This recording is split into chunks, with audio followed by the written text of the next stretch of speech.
How long does it take to give birth after contractions start? It depends on how long you thought those back pains were back pains before you realized you were in labor. I haven't had any pains yet. The length of the labor depends on a lot of factors. Such as what? The second pregnancy labor is a third shorter than the first one if it happens within 7 years of the first. That's a weird interval.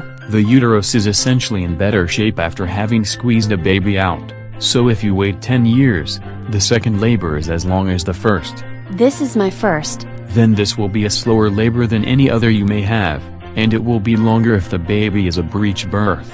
Any type of complications can make it take longer. Unless it is an emergency, at which point they sedate you and rescue the baby.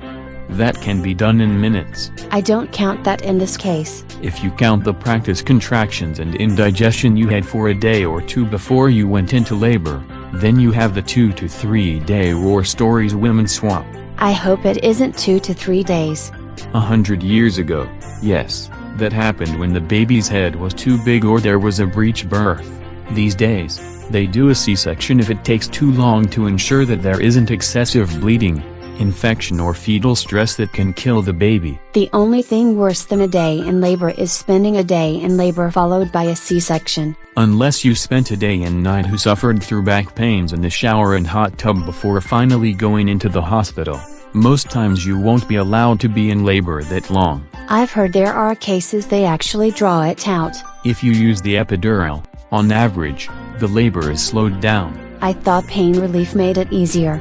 Instead of straining for 10 to 12 hours, it takes 15 to 20. If you were looking at 15 to 20, now you're looking at nearly a day unless doctors cut it short. I thought things like the other medicines they gave stopped labor. They only use meds to stop labor if you're in labor too soon, which was weeks ago. I mean, there are other drugs that they may give you that can slow down labor. There may be prescription drugs that slow down labor or interfere with it, like muscle relaxants and other drugs, but you have to tell the doctor what drugs you're taking before you get any.